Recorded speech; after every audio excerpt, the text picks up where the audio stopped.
Okay. Hello, everybody. We are live with Dr. John Gray. I'm so excited. Oh my God, what a pleasure, what an honor to have Dr. John Gray with us today. So you guys, you know about this live, and I want you to communicate with us. Send us your questions. Dr. John Gray, as you know very well, he is the one who wrote that amazing book, Women Are from Venus, Men Are from Mars. And this was the #1 bestseller of all times in relationship. I don't think anyone will beat this record, Dr. Gray. But listen, we are so grateful to have you. A lot of people are joining us.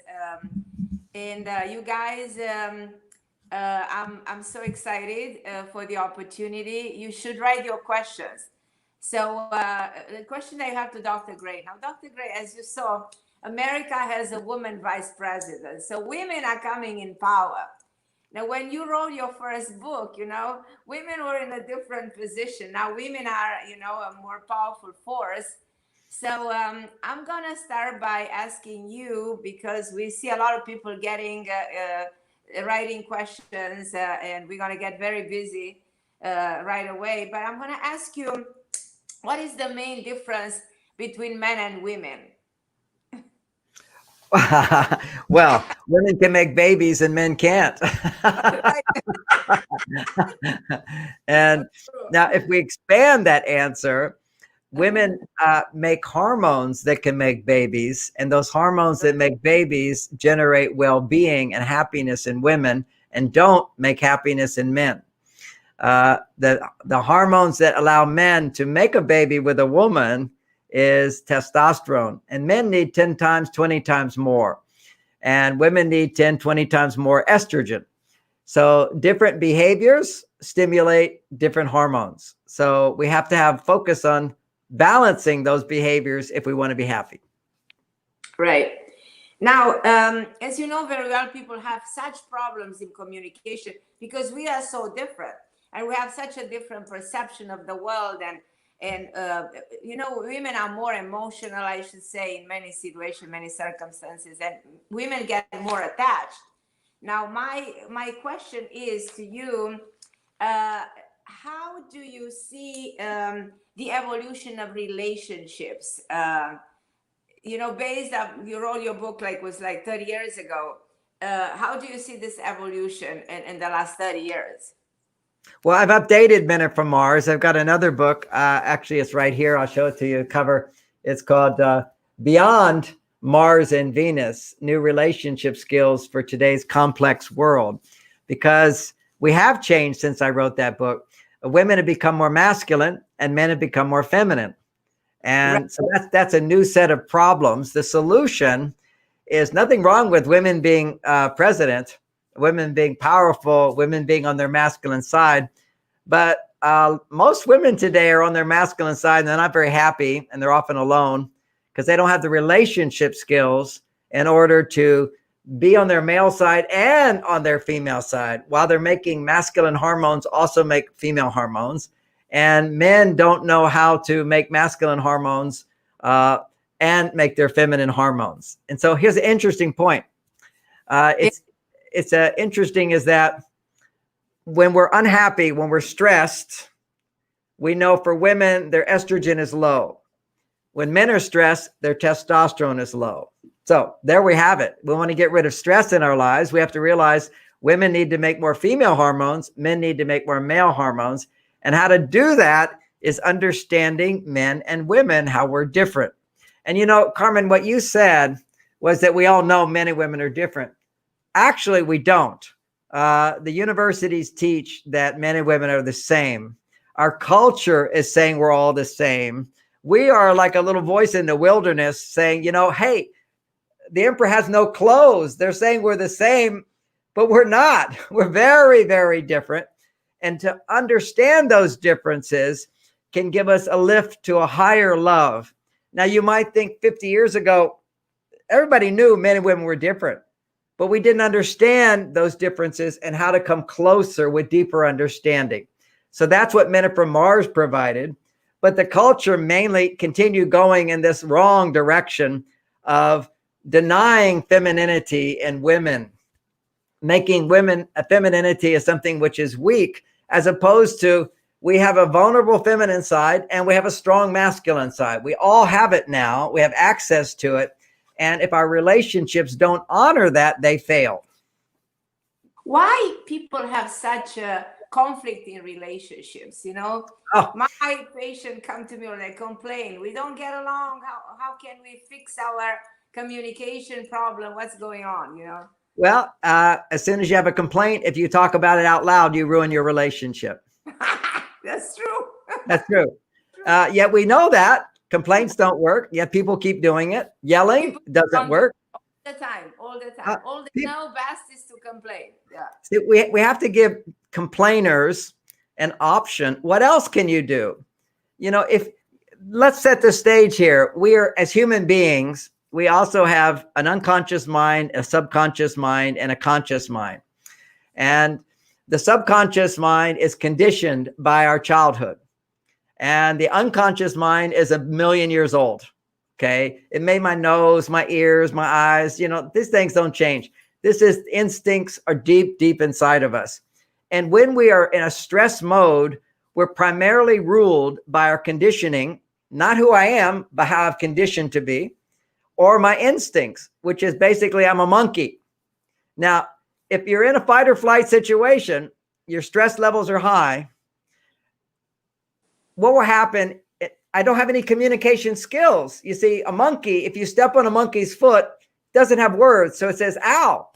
And if the person steps again, they go, ow, ow. And they make drama and they make a big problem and they get all emotional and they get crazy and then they want to hit back. That's all crazy. Why so dramatic? You always say you're a drama queen. You know, you're always dramatic and you put yourself under more stress than you should put yourself through. Well, let me go back to 10 minutes ago. About 5 minutes ago, you said we all know women are more attached and women are more emotional. Okay, now your female side is more emotional. Your masculine side is detached. And when a man doesn't understand a woman's emotions, he makes her wrong for being emotional. Then she becomes overly emotional. Right. So, you know, somebody might say you're a drama queen. Well, that's because in her childhood, she was emotional and people said you shouldn't be so emotional. So you become more emotional. It'd be like, imagine. So you carry those deep-seated emotions that were rooted in the childhood. You carry them with you and they will manifest in your love relationship sooner or later, no? Yes, and yes. How can you change that path of behavior? How can you, because people want to change, you know, people want to change communication, people want to better their relationship, people want to improve, but they don't know how. So I always have people asking me, is there a way, is there a magic wand? Is there a way I can handle things differently or I can behave? Because I tend to behave the same way. And then sooner or later, like you said, if I continue to behave in the wrong way, I'm going to ruin everything. So, Carmen, let me share a short story. I was in 5th grade and we're doing math problems in the classroom or homework. You know, they give some time to do your math homework. And I looked at the teacher and on her desk, she was grading the math problems and she had a teacher's manual. And the teacher's book was the same as my book, had all the problems, but had all the answers in red. And I was so excited. I said, oh, there's an answer book. And I went home that day. I told my mother, Mom, the teacher has an answer book to all the homework. And she says, oh, okay. I said, well, you should buy that book for me. And she went, oh, no, that's just for the teachers. I said, no, Mom, it's for me. And she said, well, tell me. And she said, I said, if I'm doing a homework problem and right away I can look at the answers, I can know if my problem is right or wrong. And then I can correct it if I have the answers. If I don't have the answers, I keep making mistakes. I can't correct them. And then I just get a bad mark from the teacher later. So she gave me the answer book and I made A's in math. I still in college made A's in math. Now, and I didn't have the answer book, but the point I'm making is in relationships today, we don't have an answer book. Like you asked for the answer. What do you do? That's so true. That is so true. And it's a revelation to really get that we as human beings have a software that's 1,000,000 years old. All of your negative emotions are 1,000,000 years old software. Now that software takes over. It controls you when you're in a fight or flight, fake or fold. 4 Fs: fight, flight, fake, fold, where you don't feel safe, basically. Right. Now, when women are in that situation, and always life has a little danger to it, you know, anything can happen anytime.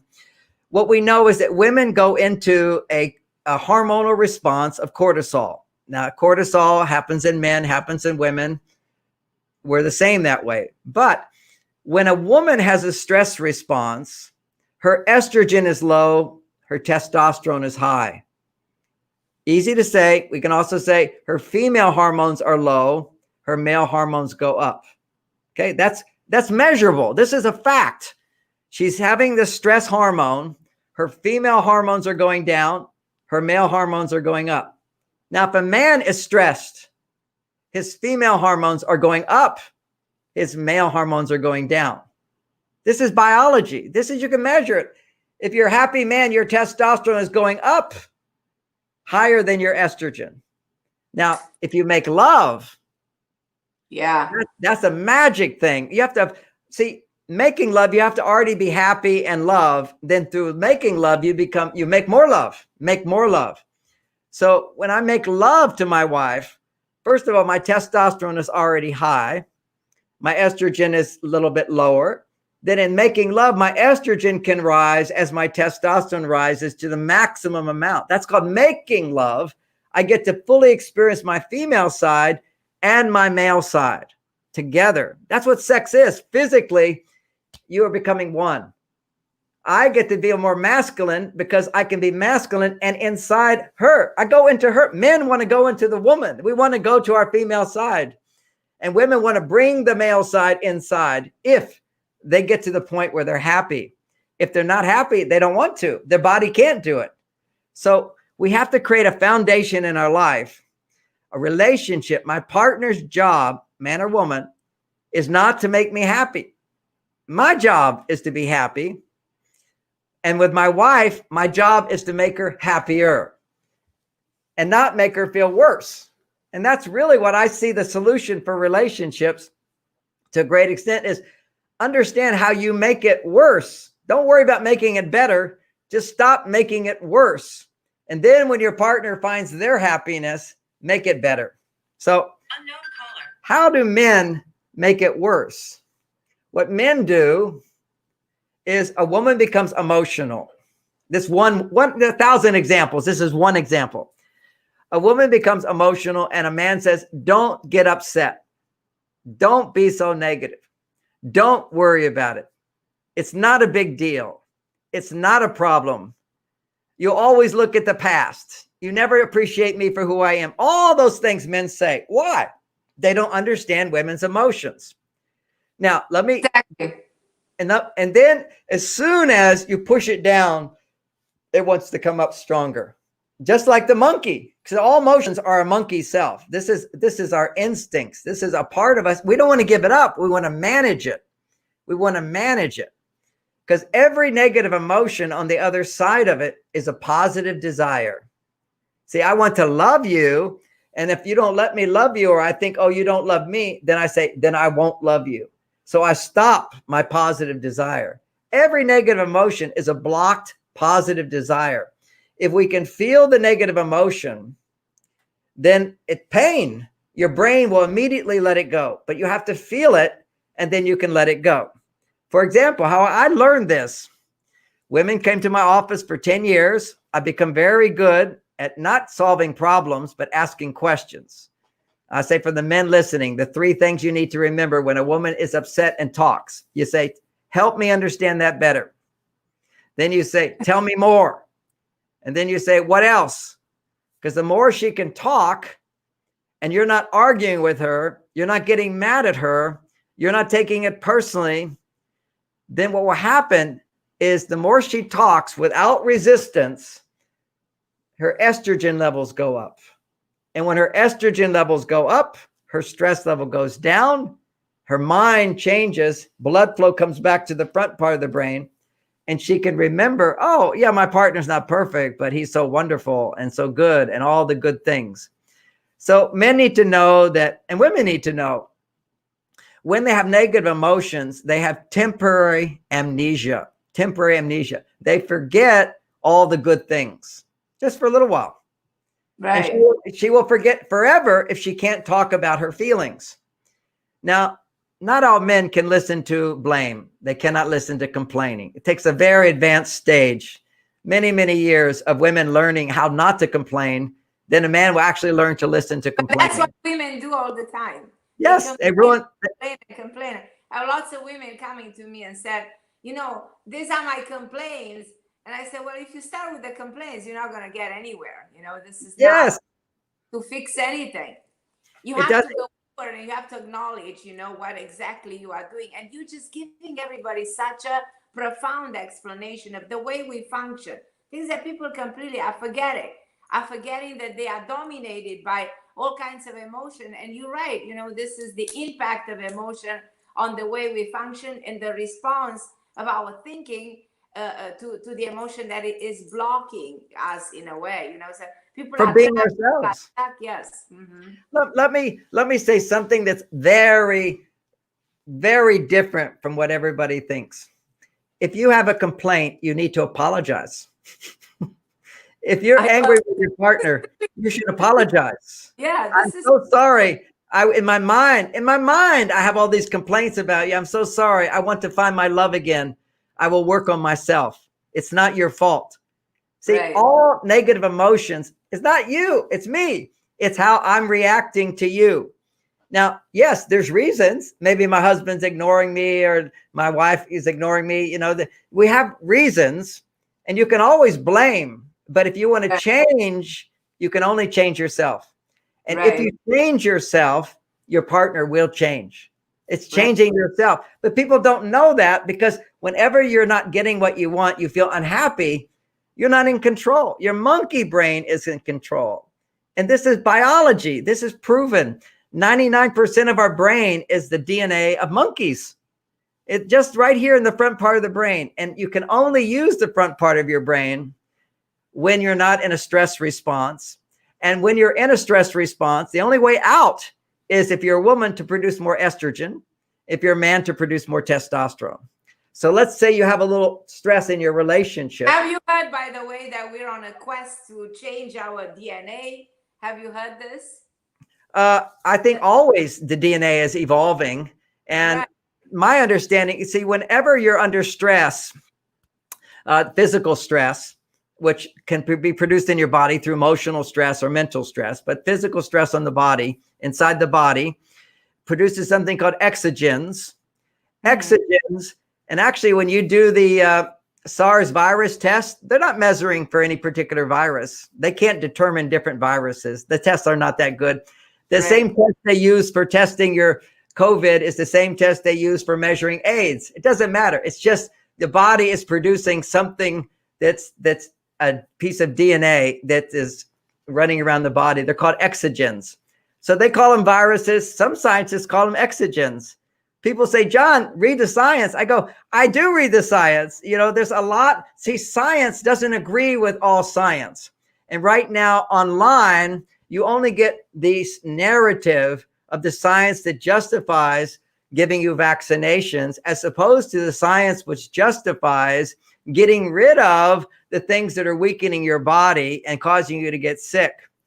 Since you brought up that, would you like to hear one of my favorite books on what's happening in the world? Is called Contagion.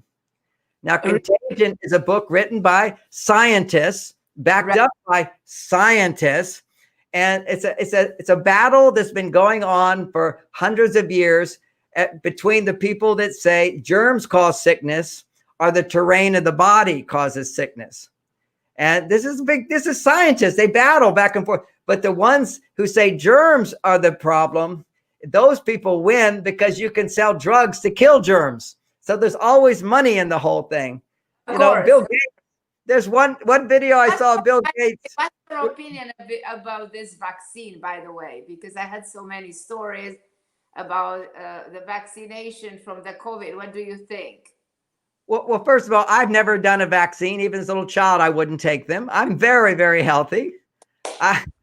So if you want to be dependent on vaccines to be healthy, maybe it helps. You know, the flu vaccine never works. More people who take the vaccine get the flu than people who don't take the vaccine. That's that every year. It never works. I got the flu vaccine 3 years ago. I said, let me get the flu. And I was traveling to Europe and I got the worst flu. You got the worst flu. Absolutely. Absolutely. Vaccinated. Yes, exactly. Personally, I would never take a vaccination. Okay. That's just who I am. It's based on my research. And you see, we have two types, even when we're talking about relationship, and I'll come back to vaccines in a moment, but relationships, you can feel your partner is the problem, and then you're never going to get better. When you realize you are the problem, when there's a problem in my marriage, I am the problem. I have to look at the answer book and see if I don't have the answer book, I don't know why I'm the problem. But if you have the answer book, you realize, oh my God, I'm doing the wrong stuff. I think it should work, but it's not working. So we have to have the answer book, how to deal with our emotions, how to manage our emotions, which you asked me about. But you also asked me, my favorite question right now is about vaccinations. You can't say anything bad about vaccinations, by the way, because you'll be taken off of YouTube. You'll be taken off of Facebook. You can't. This is, there's no freedom. I can't say anything bad about vaccinations. I can say I'm not interested in taking a vaccination. Look at me. I'm so healthy. The only country in the world that's done a study on vaccinations with a control group. It's never been done before, except in New Zealand. They did a study, a control group, children who've been vaccinated versus children who've not. And the children that were not vaccinated were 5 times healthier. 5 times healthier. Yes. Now, I'm not saying vaccinations don't work. I don't know. I'm not doing I just know there's a lot of people who've written books and whatever who say, basically, they're not working. It's people who take responsibility for their health. That's the answer. But back to the test. The test is only measuring something called exogens. This is in the book, Contagion. And the exogens basically is your DNA evolving itself. If your body is being exposed to a new stress, then your body has to adapt. For it to adapt, it has to upgrade the software. And the software upgrade is exogens, which some people call viruses, other people call exogens. And nobody disagrees with exogens. It is the upgrading of your DNA. Now, why are there so many exogens happening right now? And why are some people not successful in upgrading? Some people are just too sick to upgrade because there's a new stressor. And the new stressor is not the release of the fake COVID virus or the virus or whatever. Maybe there's a virus, maybe there's not. It's that I don't have this. They have no real picture of it yet. They say they do, they don't. You're right. Another thing. But having said that, you just go, the news is always fake, partial truth everywhere. But in this book, Contagion, I learned something I didn't know. In the ancient civilizations in China, this 5,000-year-old medical system, they have recorded every pandemic in China over 5,000 years. And also the ones in Europe, the pandemics there, it's also recorded. Any recorded pandemics that go back 5,000 years, always before the pandemic, there is a comet in the sky, meteor showers and a comet. Now, what the comet does is if it happens to be a comet along with a solar flare, there's a disturbance reflects off of the comet, causing an electromagnetic disturbance in the atmosphere. Yeah. And that electromagnetic disturbance of the atmosphere kills some people who have weak immune systems because they can't adapt to it. Now, even right now, we know that many people, even just having Wi-Fi, exposes them to Wi-Fi. They feel I can't relax. I can't relax. Now, I travel. I'm not affected by Wi-Fi hardly at all, except here I am in my little office. I'm in my little office here. And if I turn Wi-Fi on in this, I'm in an underground office, all right, in a little room underground. It's my cave. And so in my cave, I've got to turn this phone off. I don't know what's happening. In my cave, if I turned Wi-Fi on here for me, and I don't even notice Wi-Fi other places, I will start perspiring and get a headache within a minute that will last for 8 hours. And I've tested this 3 times. So this is when you're in a contained, when the Wi-Fi is more intense, because in here it has no escape. So it just bounces off the walls. So if you see why people are more vulnerable to getting sick in crowds, is everybody's got their cell phones on. There's more electromagnetic disturbance along with sense. I've never thought this way, but yes, it's true. And in 2019, I was in Wuhan, China. I teach around the world, and I'm against Wi-Fi 5G. Okay, 5G is hugely disturbing to the body for many, many people. Not everybody. Some people are not sensitive, but I know people already. Just Wi-Fi makes them sick. 5G is 1,000 times more powerful. And I was in China at Wuhan. And I filmed it because I went, well, they got 5G everywhere. Well, it was the major site of 5G in China. And that's where we started seeing the effects of the comet that happened in 2019, which is Halley's Comet came back. And I did the research and I found on my own that there was also a major solar flare in 2019 and Halley's Comet. And that's what that explains. Yeah, that explains it. So then you add to that the electromagnetic spectrum from the 5G.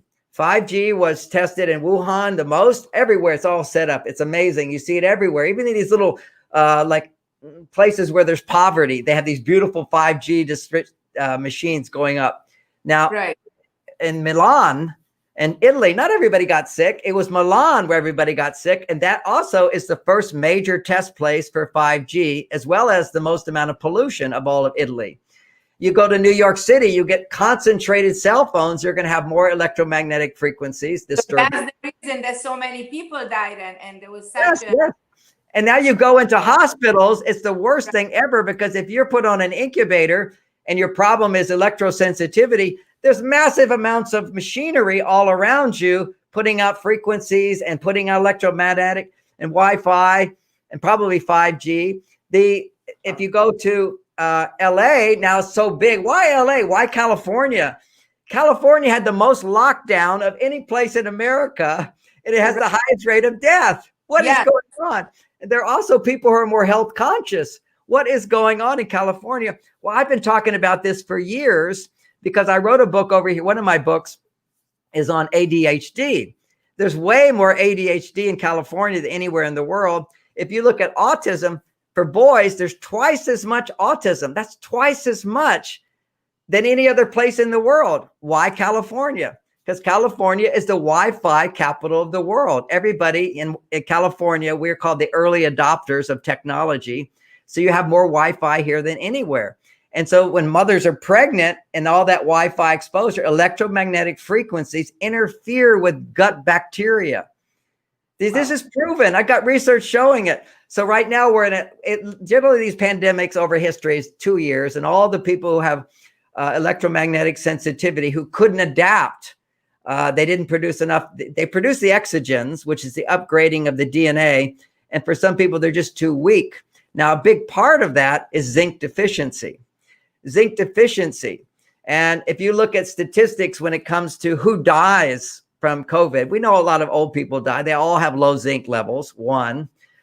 2, and that's all consistent. They all have extremely low zinc, and they die. Now, maybe there's other factors as well. Heart disease, cancer, COPD, the flu, they're dying. But with this electromagnetic disturbance, along with zinc deficiency, they're not able to adapt. Now, hydrochloroquine, so many doctors are not allowed on the internet to talk. We'll talk about how hydrochloroquine has helped their clients tremendously. But you don't have to take hydrochloroquine. You can take quercetin and zinc. Exactly. Quercetin upregulates zinc and vitamin C, and then you want vitamin D. And these are all things for your immune system. Better than even that is to take a lot of live yogurts as well to restore the gut bacteria that this Wi-Fi and this 5G stuff interferes with your immune system that way. But along with all of that comes even worse is separating people from other people, wearing masks, scaring people. Subconscious mind thinks everybody's against you. It's amazing. Stress levels always cause more exogens being produced. Your body's trying to adapt, upregulating your DNA. And sometimes you're successful, sometimes you're not. You need to be able to process zinc, evidently, to be able to do it. So these are like important things for people to know. Stay away from crowds because they've all got cell phones. And so what they did in England is they also had, like California had the best lockdown and more death. England had the best lockdown, and then the rates of death went up. So they have to find a reason for that. Of course, oh, now it's more contagious than ever before, because always viruses change. These exogens are changing all the time. That's what they're measuring with these tests. You could even be taking, if you've been taking Tylenol, you will test positive on the test. And then don't take Tylenol, you won't take positive on the test. So all these people have all COVID, they're all just taking Tylenol because Tylenol is toxic to your body. This is like so much false news, fake news, the big lie. It's all a big lie. And you know what? We come back to relationships. It's a big lie. We have to realize we are lying to ourselves. Every time you're upset at something, you say to yourself, stop, stop, stop. My mind is giving my body fake messages. I know that, so I choose to rewire my brain. And how do I do that? Is I don't act on my negative emotions. Complaining is using negative emotion to do something. If you use a negative emotion to change someone, what happens is your brain gets new pathways or reinforced programming so that whenever you're not getting what you want, your mind will look for reasons to be upset. We are like hunting for reasons to be upset, which is why now everybody's so obsessed watching the news. Oh, now I have great reasons to be afraid. Now I have great reasons to be upset. The brain rejoices in finding reasons to be upset because we've trained our brains to look for negativity because we use negativity to get what we want. So you have to rewire your brain by not using negativity to get what you want. So if you want more from your partner, that's when you're complaining and your mind is going, well, he's not doing this and he's not doing this, or she's not doing that, or she's doing that. Those are all opportunities to shut your mouth up. Don't talk. Don't talk. And now write out what you feel. This is how you learn to manage your feelings. You write out what you feel because you can't suppress it. If you suppress it, that makes you crazy. It makes men more addicted to sex, makes women more addicted to food, makes the brain addicted to looking for negative things. Otherwise, why is this world more and more addicted to porn, more and more addicted to being naked, to this intense desire, you know what I mean, to show your sexuality? Why? What's going on? Okay, well, right there. Well, one is the male side of it is different from the female side of it. Which would you like me to start with? Whichever you prefer. I leave it up to you. All right. Well, the bigger addiction. I'll do women very quickly. Particularly the Gen Z, they're just so casual about showing their naked body and whatever. And unfortunately, it's a sign of low self-esteem. This is what will get boys' attention. I'm expected to do this. If I don't do this, I'm a prude. That actually is the result of modern conditioning. That's not your instinct. As a female, your instinct is not to show your naked body until you feel someone is giving you what you need. When your estrogen levels go higher, if you're a female, if your estrogen levels go higher, you naturally want to take off your clothes. It'd be like one time I was planning a romantic getaway with my wife. It was her birthday coming up, and she saw me all weekend studying the internet to find a good deal, to find a vacation. She saw my frustration. She saw my dedication. And then I showed her finally what I found, and we're saving money and everything. She just said, John, you are such an amazing husband. I don't know why. I just want to take off my clothes. And she started taking off her clothes, and we did it right there in the room on the floor. This is all instincts. This is the instinct. Sex is ruled by instinct. So when a woman feels really, really safe, then naturally she wants to take off her clothes and be physical. However, this whole showing pictures and all of that of the younger generation, they're extremely casual. They don't feel love. They feel pressure in order to get a male's attention. If you don't do it, you know some other girl will, and the guys will go to you. It's all fear-based, and it doesn't produce estrogen. And in my surveys, talking to these Gen Zs, for example, who are so casual about it, they don't even have orgasms.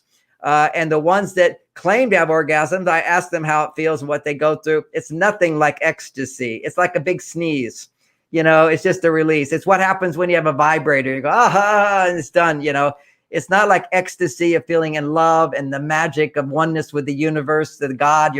This is what's possible. Where we've lost that. And to a great extent, we never had that, but we did have much more than what this pressure of the younger generation has. But for men, it's a much bigger problem. What happens with men is if a man has sex with a woman and she doesn't love him and he doesn't love her, they just know that when a man has sex with a woman he loves, and generally a man has sex with a woman who loves him. So I think it's actually making love. When a guy has sex and makes love, they've measured the biology of that. And the biology of that is after having sex with someone you love, for a man, your body will make prolactin. It's a very special hormone that only gets produced in men after they ejaculate to a woman he loves. A prolactin will cause him to be disinterested in sex for 6 days. If he doesn't produce prolactin, it means he had sex with a woman who doesn't love him or he doesn't love. So nature says you should go find another woman. And so then he wants to have sex again and he wants to have sex again. So that explains, many things, when it comes to a man just ghosting after having sex with a woman. That's right. If you do not authentically want to have sex and you have sex with a guy, he will ghost you in most cases.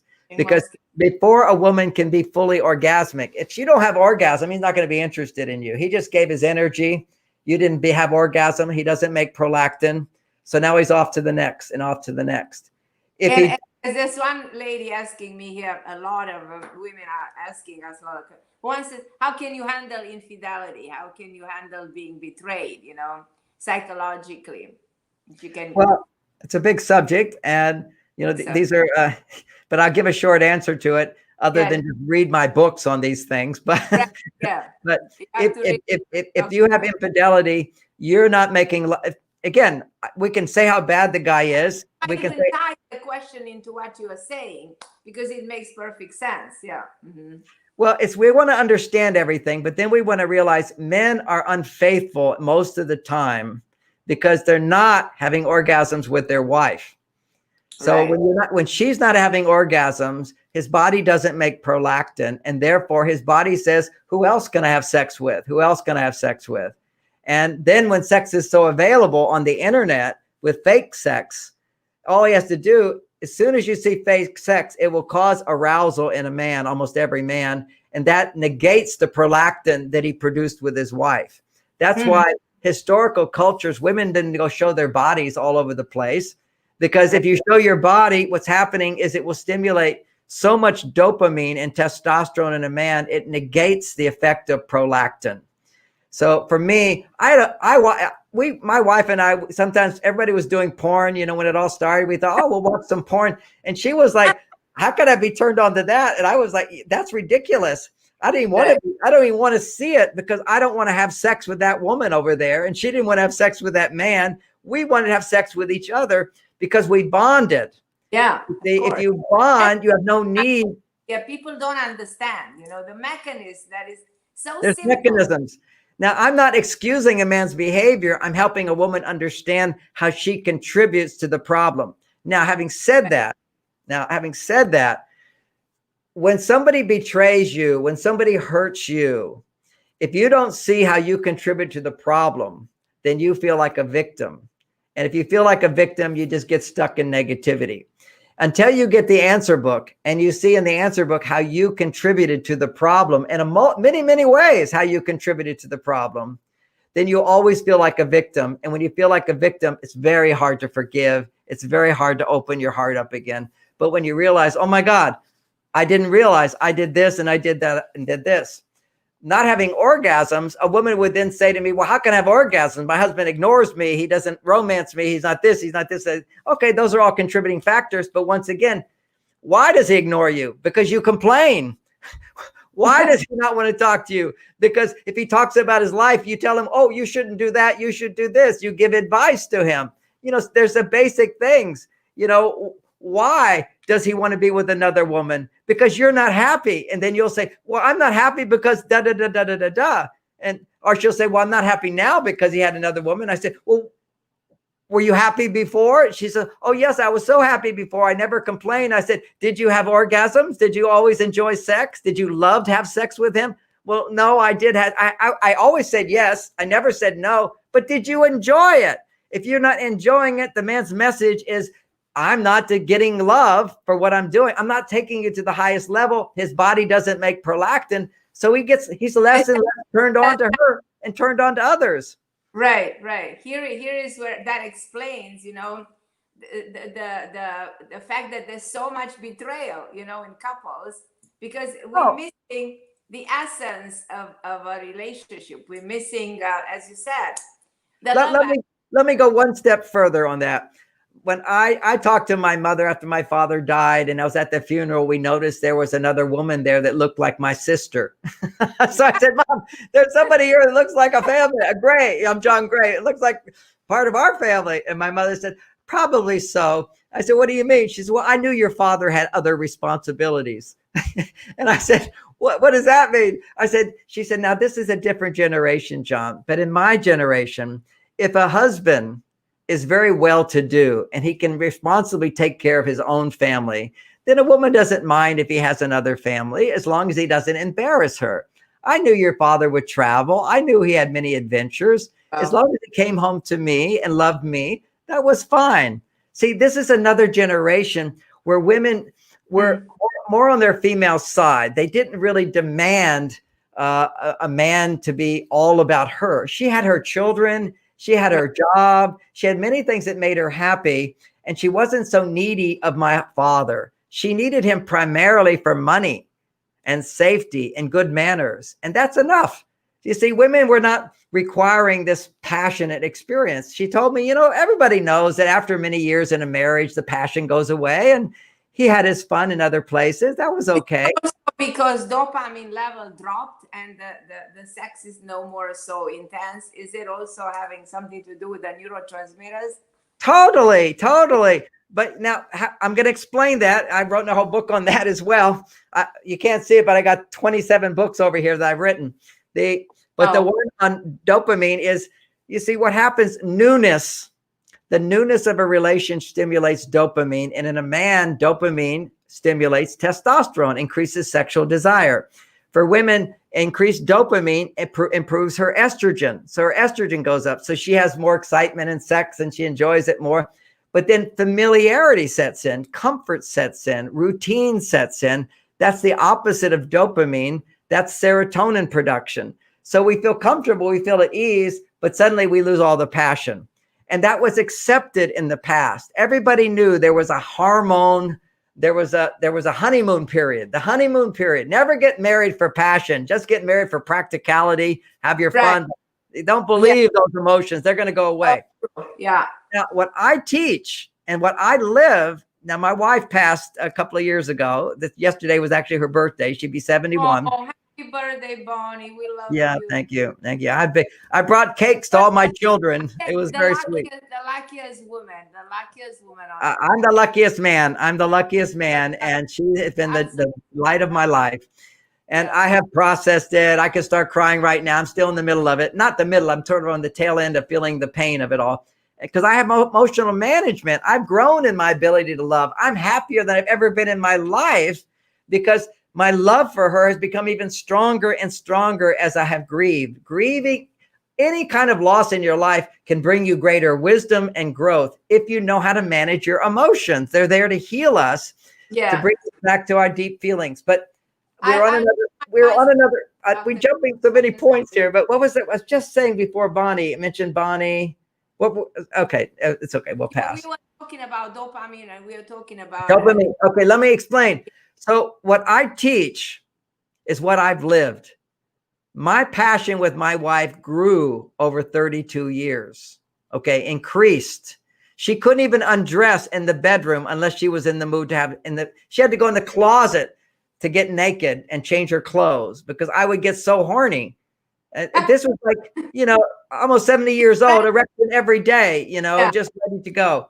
But here's the thing. One of the tools, besides good communication outside the bedroom, understanding how I support my masculine side, she supports her female side, and we help each other.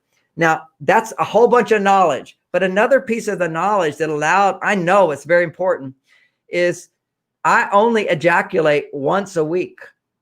A man should never ejaculate more than once a week. Now, you can make love every day, but you don't ejaculate, but only once a week. That's the key. That's the key. Now, I did this in my marriage, but I couldn't teach this because if I told people that just have sex, ejaculate once a week, they'll go, oh, you're a relationship expert. You should be having sex every day. Well, I follow my heart. I follow my body. My body needs to ejaculate once a week because I'm not addicted to it. I still have making love, but I don't ejaculate. However, now the research is out. The Japanese did the study. This is real research that shows on 25-year-old men who are athletes. Okay, so they can measure, they want to improve their performance. And what they did is they tested, they had sex on Saturday night, and then they have no ejaculation for 6 days. On the 7th day, their testosterone levels double, and their athletic improves. Athletic performance improves. Now, I'm talking not from the point of athletic performance. I'm talking from passion. You see, passion is when a man's testosterone levels double. As an almost 70-year-old guy here, my testosterone levels are 50% higher than they were when I was a young guy. Wow. And they don't have to go down. It's sex and love, sex with someone you love. That's what builds it up if you learn not to ejaculate so much. You know, the ancient Chinese, they even say, man, you've only got 50,000 ejaculations and you're dead. Now, here's another thing that comes along with ejaculation and COVID, which I think is very interesting. In COVID, they measure who's dying, right? I mean, that's what you're concerned about. Who's like going into the hospital and dying. All right. If you look at the sexes, twice as many men die than women. Okay, that's one statistic. Most people don't hear that. So COVID, twice men die than women. Yeah, twice as many men die than women. Now, twice as many single men die than married men. Wow. So now what are single men doing all the time? Most married men have stopped ejaculating. They don't have sex anymore. We know that's the case. When married men get after 10 years in a marriage, they stop having sex maybe once a month or something. Yeah, that's so true. That's so true. But the single men, they're all masturbating and ejaculating all the time. They're still, because you're single, you don't have the female. See, the female love, actually, estrogen lowers testosterone unless you have sexual management, emotional management, and techniques to increase your testosterone that are natural. It's like, you know, I take a cold shower in the morning. That gives a big testosterone boost. I do exercises twice a week. That gives my testosterone a boost. I also work hard. Working hard is the biggest testosterone, and I get paid well. Okay, so I work. I don't get money. I work for it. All these things increase testosterone. In this book, I teach men how to increase more testosterone, how to have women create more estrogen on their own, so then they have more support to give to their partners. So the whole idea of this research came out. I couldn't tell people when it was just my experience, don't ejaculate so much. But people would kind of go, oh, you're a relationship expert. You should have, how much sex do you have? They thought like that was the measurement. Instead of quantity, it's quality. Quality of sex.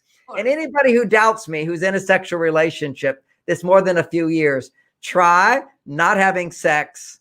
Have sex. I mean, some people aren't having sex. Go have sex, whatever you can get. You need to have sex and then not have sex for 6 days. On the 7th day, you'll have 10 times better sex. You'll see. It's like if you're eating all the time, food's not that good. You have to have a break between eating meals. You fast, you know. Well, if you actually fast, that's even better. I fast quite regularly. That's another testosterone booster. But then when you eat again, everything tastes so good. I mean, it's amazing how good it tastes. So that's the way the brain works. But when you have familiarity, it sets into the relationship. And then you have this ejaculation on Saturday. They've proven a man's testosterone level goes down 50%. Then it stays down for 6 days. On the 7th day, if he doesn't ejaculate, it will double again. if he ejaculates on Tuesday after Saturday night and Tuesday, and then Saturday night again, he's always staying at a low level of testosterone the rest of the marriage. So he doesn't have that passion that causes him to be attentive, to be interested, to be complimentary, to be able to say, I love you, I love you, I love you, and want to give hugs to your partner. All these things that men did in the beginning, they lose because they ejaculate too much. Crazy, huh?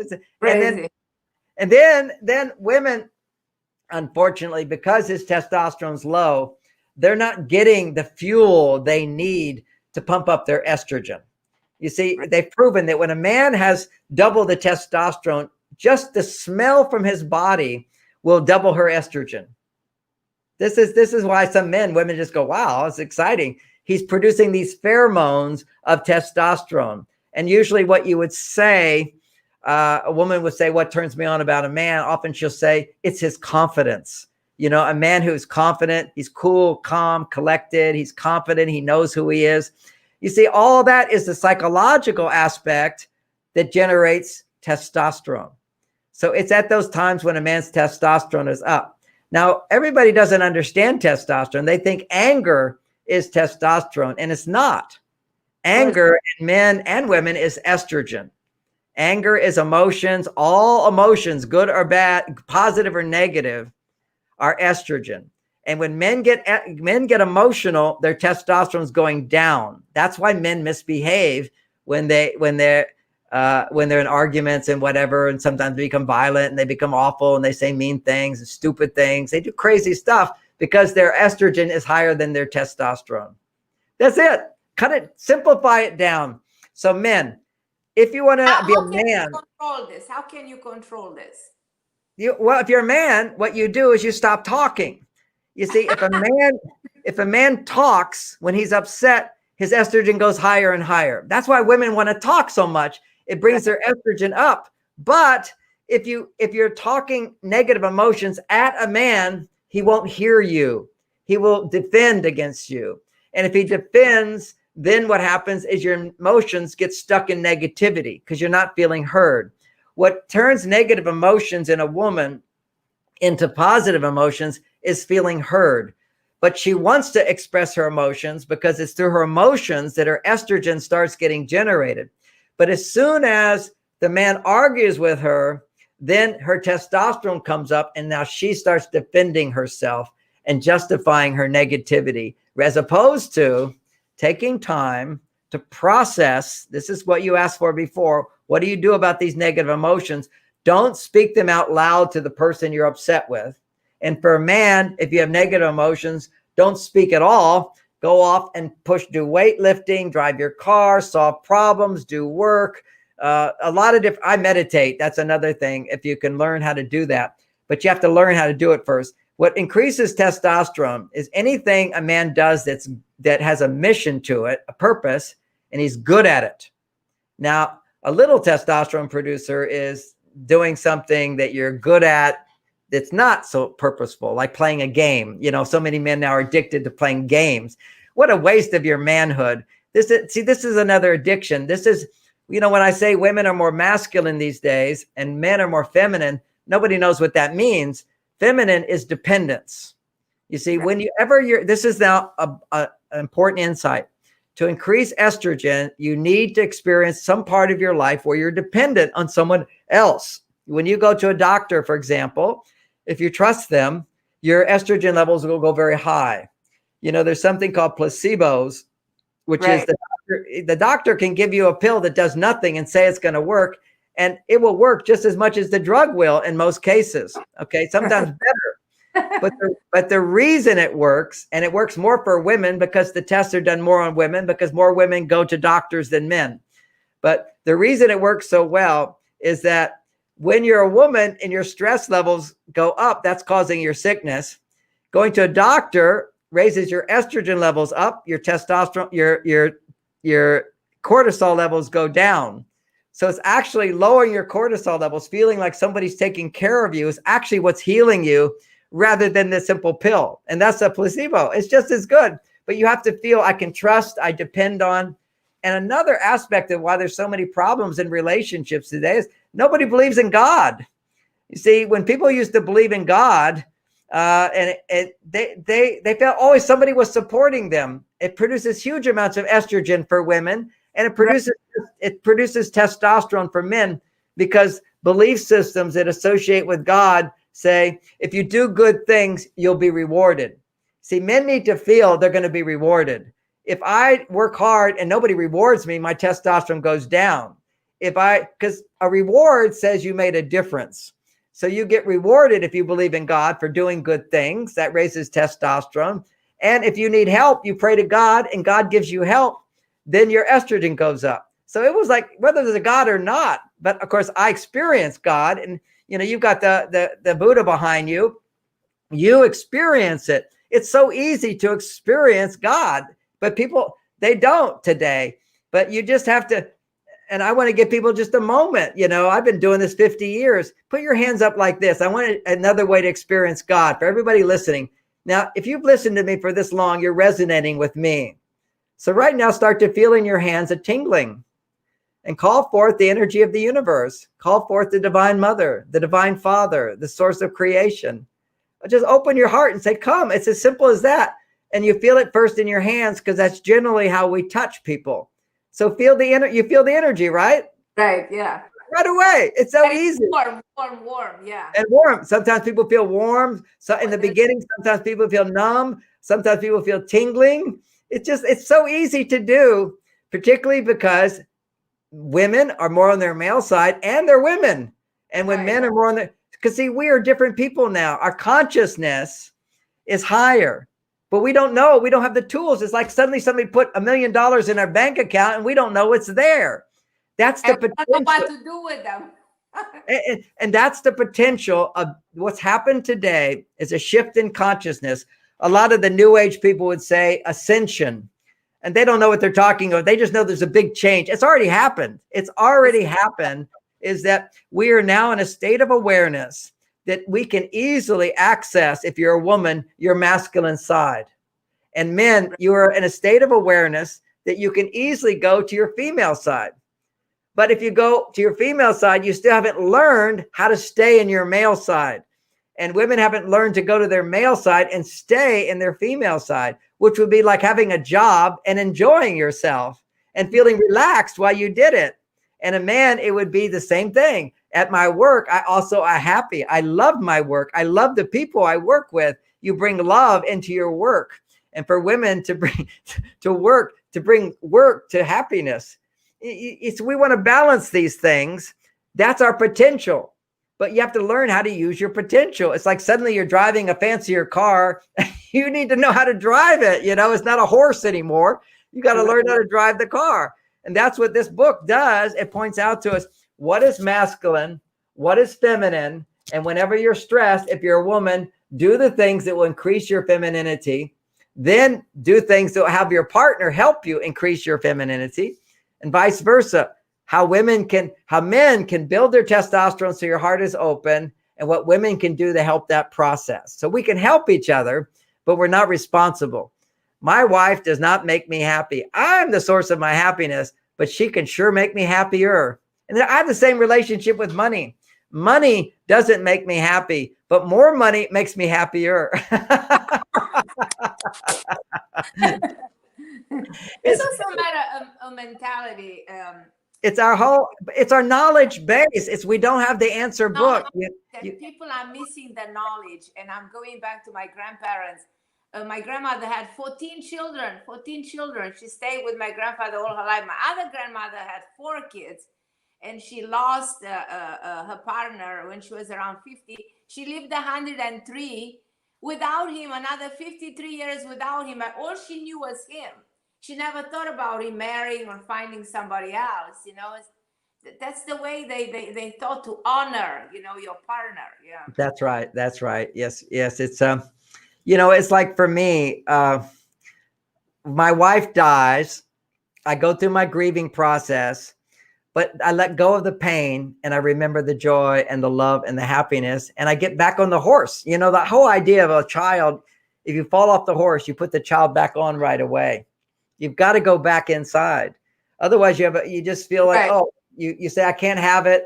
And that's why losing someone is so painful, because Freud actually explained this, although most people are not aware of it, even in psychology. But there's something called, he called it a need integrate. And this addresses the thing you talked about first, about women becoming attached. Men get attached just like women, but it takes longer. Okay, it just takes longer for men to get attached. And men can be just as emotional as women. It just has to be a bigger problem. You see, when the problem is lions and tigers and bears, and that means his stress level goes up, he'll be way more emotional than a woman.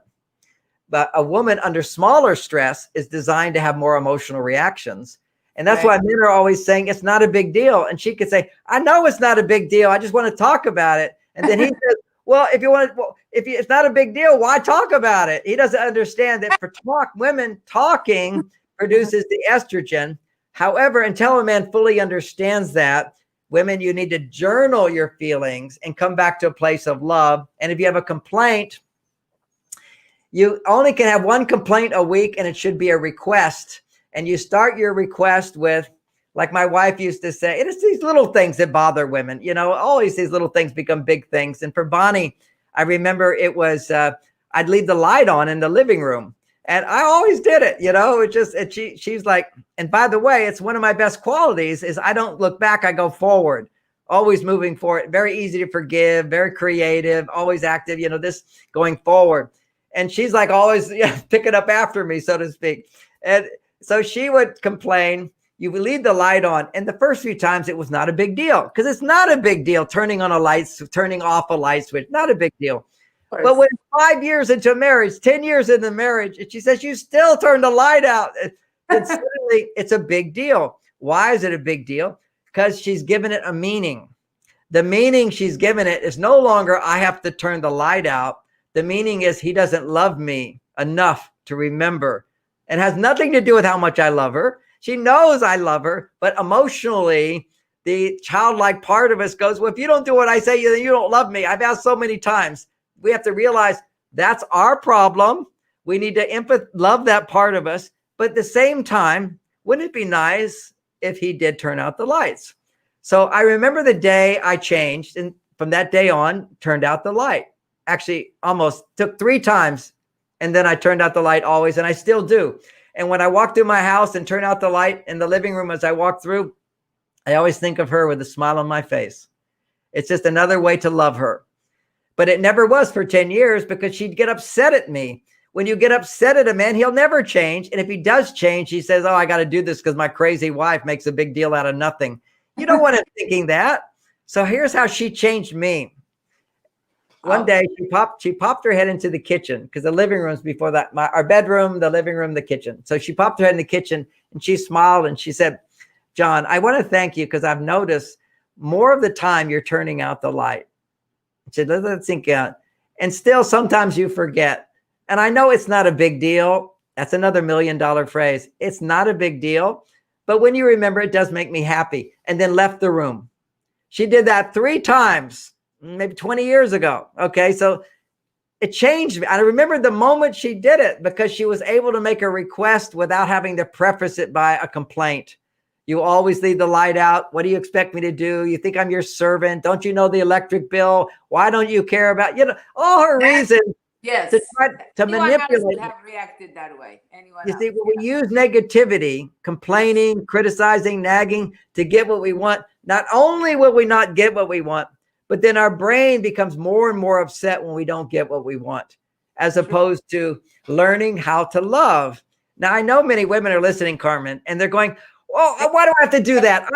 I shouldn't have to do that. They keep on asking, how can they fix their relationship? But you're actually giving them all the tools, Yes. And the number one, the foundation of tools is there in everything you say. They should take notes. But then some women will go, oh, I have to walk on eggshells with a man. Oh, I have to treat him like a child. I said, no, this is called how you love someone. This is how people love each other. And on the other side, if I'm talking to men, I'm telling men, hey, men, don't ejaculate so much. Hey, men, don't cheat on your wives. Hey, men, learn how to do foreplay. Learn how to make love with your wife. Give her 4 hugs a day. Take time to listen to her feelings. Be affectionate with her. Do romantic dates with her. I have all these things I teach men.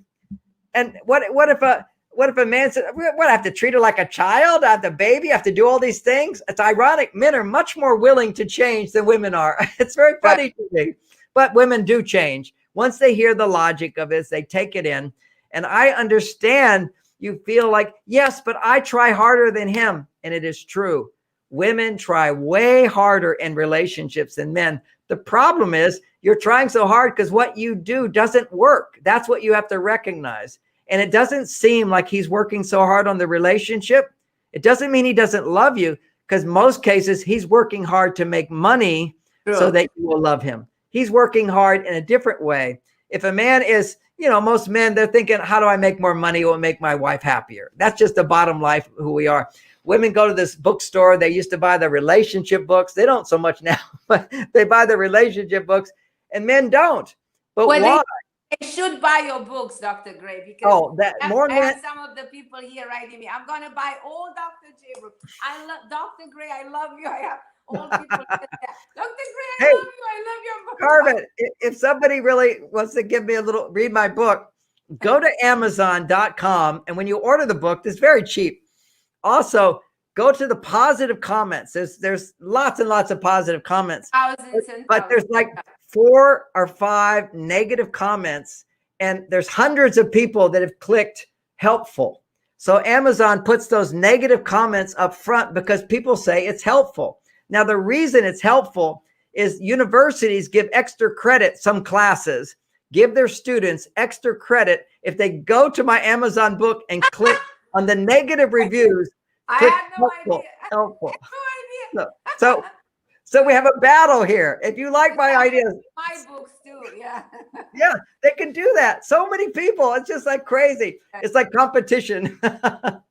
Some people ask me if your books are translated in German, in Spanish. I have people, because I have people all over the globe who Spanish. The most recent book is translated into Spanish. And probably German. There's a lady from Germany. Well, no, I'm so sorry that I don't know why the German publisher hasn't taken this book yet. But the other books of yours are translated. Oh yeah, I have maybe 10 books in Germany. 10 books in Germany. 10 books in Germany. And for emotional management, the book Beyond Mars and the Mars and Venus Starting Over is just how, when your heart is broken, do you grieve and move forward. That is the most beautiful. Somebody asking about emotional management. That is my best book for emotional management and healing. I need that for myself, because my husband died of cancer. So I need that myself. I know. My wife died of cancer too. I know your journey. Oh, so much pain. I can go right into it. Now I want you to know, as a woman, what happens is women take 3 times longer to get in a relationship than a man, statistically. Right. And I'll tell you why that's so, at least in my opinion.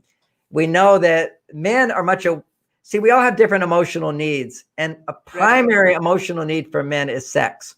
Sex is more primary than for women. Now, I know many women say, oh, no, I love sex. Okay, good. But men love it more. Men need it more. It's literally, men have this great need for sex because it's through the physical that men can feel the emotions of love. And so men will go right to, if there's physical attraction, what comes from that is love. Now, not all men are aware that the reason they want sex is only to feel love. That is why men want sex. It's because it brings the energy into his heart for him to feel love. But when he has sex without love, then the body says, go have sex again and again and again till you find love. That's when you have love, your body makes prolactin, and then you can be monogamous. Otherwise, your brain will start looking elsewhere. It's biological. People, what Dr. Gray is saying, that's so significant. It's real. And now we have the most powerful message. This is real stuff. Now, what happens, I want to say to women, today there's so much pressure. I talked about the Gen Zs, the younger generation, giving naked pictures and casual sex and hookups and all that. But what happens for women, there's still pressure. Our whole culture is pressuring women to have sex right away. Now, when you have sex before a man knows you, you will become too attached, and he will pull away. He will ghost you. If you have sex before he knows you, you don't need to know him so much. He needs to know you. You have to become, in a sense, naked mentally. Then you have to become naked emotionally.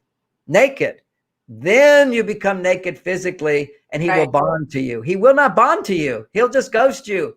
That's why it used to be this courting process where the man had to get to know her first. And then when he finally got to know her and he still is turned on to you, he's the right man.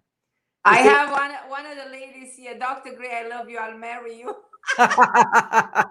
Thank you. It's knowing, being known is so. See, women will start dating and they ask the man a lot of questions. They want to get to know him. No.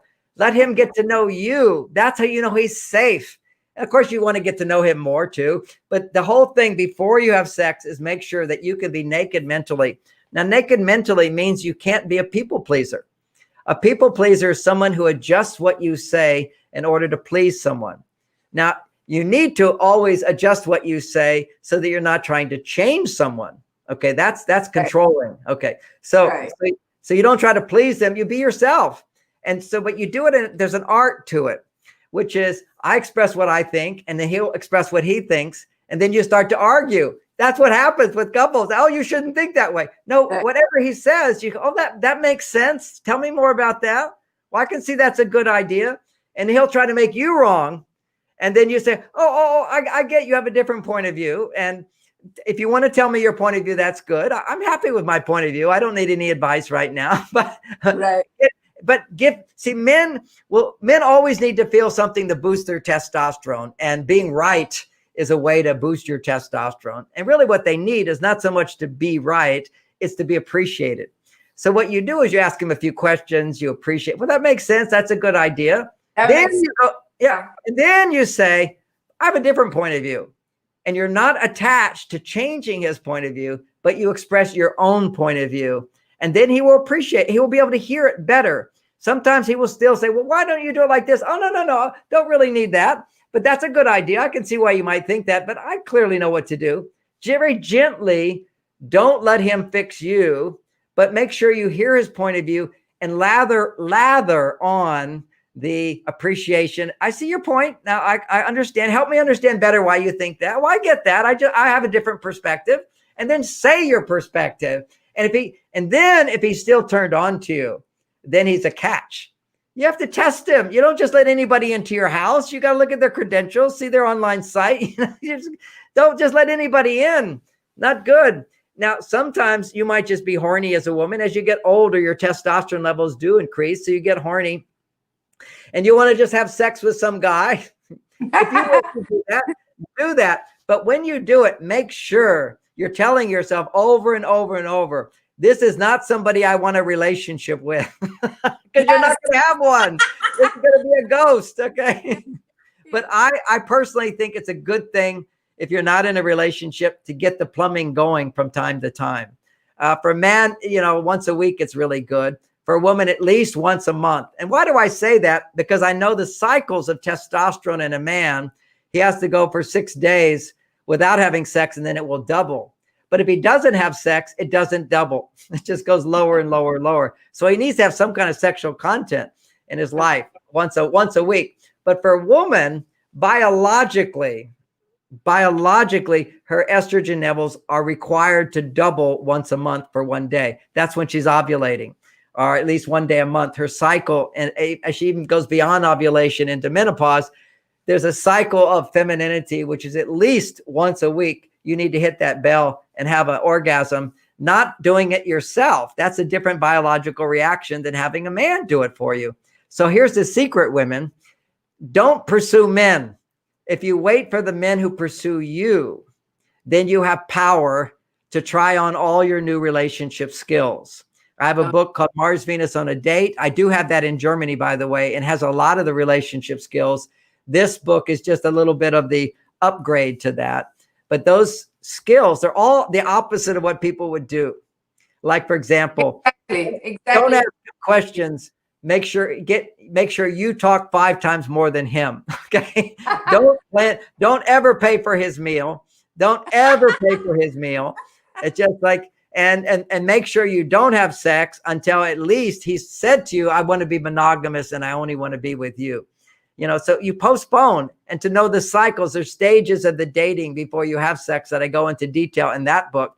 People So don't know this, and no, that's they don't know this. And they there's don't so, know. and there's, And all there's, these ladies here saying, Dr. Gray, I wish I knew, I would have known this before. You know, yes, this is yes, so enlightening. This is like me waking up.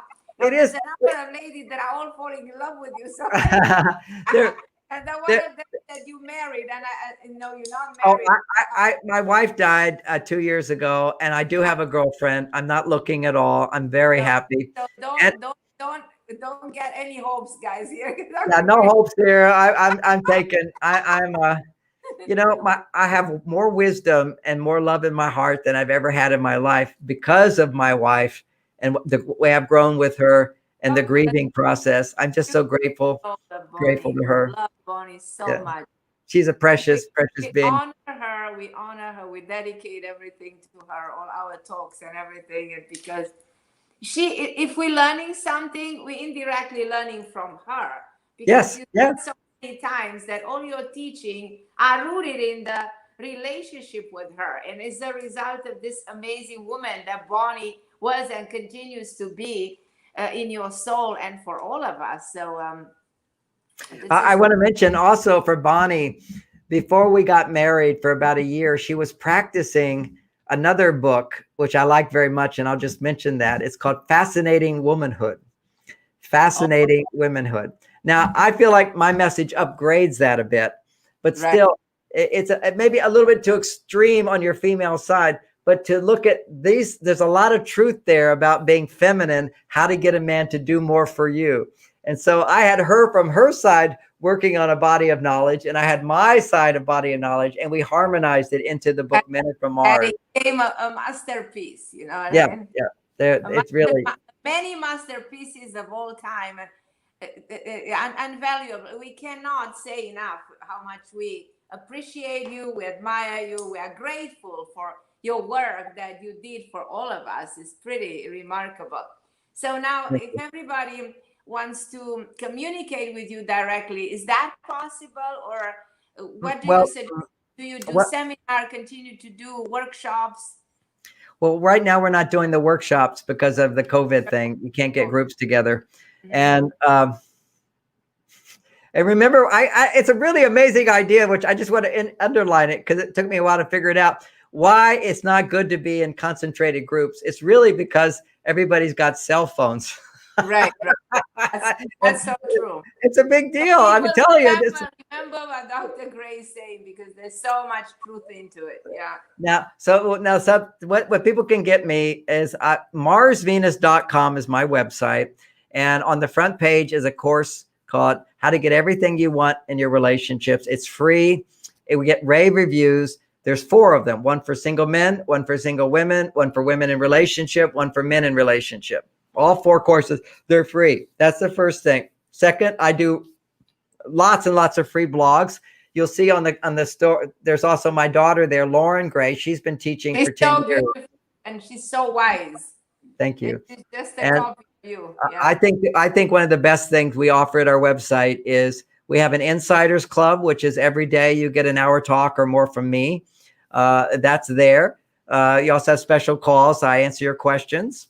That's there. And that's called the Insider Club. Then there's also, you find all this if you go to the Academy. And at the Academy, the most popular course we have is done by my daughter, although she makes me edit everything. She won't say anything without me okaying it, although she's brilliant. And it's an actual workshop called How to Get Me Time.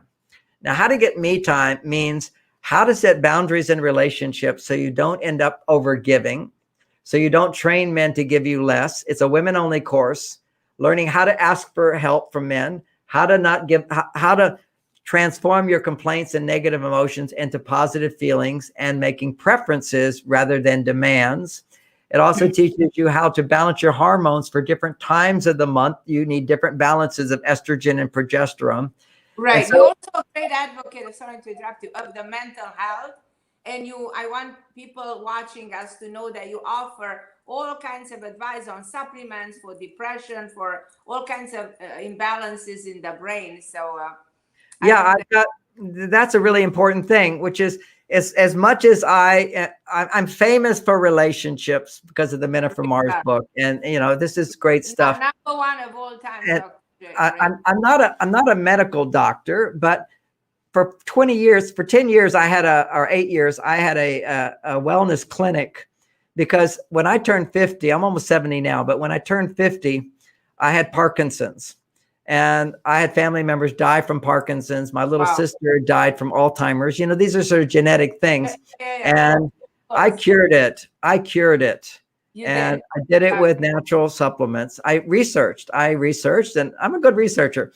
And I researched simple ways to reverse early stage Parkinson's. But in doing that, I also realized that my ability to have a relationship dramatically improved, because Parkinson's is just an exaggerated state of ADHD or ADD. And it's a brain dysfunction. And I had ADD my whole life, not knowing it, because we didn't define it that way. But, when I was a little boy, my mother would pour water on me to get me out of bed. An extreme procrastinator. For me, there's many causes of ADHD and ADD. Wi-Fi having one of them, but I wrote a whole book on that. But another one is I fell out of a tree head first as a kid. So there was actual injury done to my brain. And from there, my life changed quite a bit. But anyway, a lot of one of the symptoms of ADD is not being able to relax and stay focused on someone who's not giving you high dopamine stimulation. You take an ADD boy who can't listen to his teacher, put him in a video game, he has hyper focus. Okay, so it's not a lack of focus, it's a lack of flexibility of focus. So my wife used to talk, and I had to work hard to listen to her. After I healed my brain of what was early stage Parkinson's, my ADD went away, and I can relax and listen to her and never got bored. Matter of fact, I get turned on listening to my wife talk. It's quite amazing. If she's emotional, I get so turned on. So having said that, it's because I also don't ejaculate all the time. And also I have understanding that by listening, you're helping a woman process her feelings. And so then you feel like you're being successful. Very significant, yeah. And you know how I got that? I know I'm talking to a lot of women right now. She trained me. One day she was talking, and it was all about a bunch of problems and feelings. And I was just like, she could see my posture was bent over. I was working I was tired of listening. Literally, my brain had gone to sleep like an ADD kid. And because some people, when they read, they just fall asleep. When I read, I used to just fall asleep, unless it was technical knowledge, unless it was science, then I would wake up. So anyway, so she was talking, and I was just kind of like, really my energy was dropping. And she said, John, I just want you to know, she said, I understand to you, this seems like a complete waste of time and nothing is being accomplished. But I want you to know that this is helping me a whole lot. I really appreciate that you're listening. And that's all she had to say. And my energy pepped up. I went, oh, okay, we're actually doing something here. Because to a man, if you're not putting out a fire, you're not doing anything. You have to feel like you're solving a problem. So that was, again, one of the things you can do is help train men to understand what your needs are in a way, at the same time, not making him wrong, but appreciating him while you're training him. And then we like it. If you're making us, if it's like something's wrong with us, then it doesn't settle very well. And she got that art down. So she transformed me into the man I am today. So I'm very grateful to her. We all are grateful to her. So we all are grateful to her. Yeah. And all of the people that join us today, Dr. Gray, they are so excited, asking me, when is Dr. Gray going to be back? I said, well, be grateful we're having him right now. Hey, Carmen, you can have me back. We'll do some more question answers. But you were talking about the wellness solutions. Just people can know that if you want to sleep better, there's natural remedies. If you have depression, there's hormonal balance hormones that come from Korea. I got them from Korea, where they can, menopausal symptoms gone, PMS, whatever that is, hormonal imbalance symptoms, PMS reduced dramatically in a few weeks. Just all these things can be improved. There's natural things to help, but they're not drugs. They won't do it alone. You have to also love more. You have to practice these skills. But see, sometimes if you're nutritionally deficient, you practice the skills, it's not going to be as effective to balance your hormones if you don't have the nutrition. Then there's things that will help you for men to have more libido. There's things that will help Women lower stress in their bodies. There's things that give you more energy. So I talk about what I've learned over the years in my wellness clinic, where I'm not a medical doctor, but I brought in a lot of famous naturopaths and medical doctors who also looked at holistic medicine, and they would come in and teach. And I also did it because I wanted them to hear what I teach and have them say, is there anything wrong with what I'm teaching? Because a lot of my ideas, what I'm good at is simplifying things. Very simple. I'm a simple kind of person, but very, very intuitive. So I intuitively look at the answers and then find the evidence and then give it. So please do check out the store, check out the wellness. If you have any kind of those conditions I talked about, you can download a free book, which is all the time. You can see it on my website. It's my wellness solution book. And you can just look up anything and you'll get my suggested solutions that I have found helpful for the people that have come to me. So that's all available. Lots available. And finally, every Thursday at 10 o'clock, I do very important. Yeah, I know that's Facebook. Yeah. I do 2 to 3 hours of talking. The last hour I answer questions. And yes, there is a way I can answer. If people want to ask privately their questions, that's a service that my office provides. But we also provide free coaching, a free first coaching session with my Mars Venus coaches. I have a 1-year training program for Mars Venus coaches. That's good to know for everybody. Yeah. Everybody can. And you can. Who said, Dr. Gray, listening to you, my estrogen went high. Yes, it does. It does. Just be an insider every day. If you listen to me, your estrogen levels will go up. It's pure positive energy. I am a pure positive energy person. It's taken me 50 years to get there. And you can. Our blessing. We love you. Thank you so much. So much. Okay, Dr. Gray. So we want to thank you. We adore you. We love you. And we hope to have you back. So yeah, I'm happy to do it, Carmen. Normally I wouldn't have time because I'm traveling all the time, but now I'm at home all the time. So we are lucky. Thank you. We're so grateful. God bless you, Dr. Gray. And everybody listening, just listen again to this, because and go to buy Dr. Gray's book. There's so many. You're gonna learn so much. That's exactly what you needed. So thank you, and God bless. And again, all my love goes to Bonnie and to you and to your beautiful children. We love you. Thank you. You are God sent. God Thank bless you. you, Dr. Thank you. Love Bye. you. Thank you. Love you.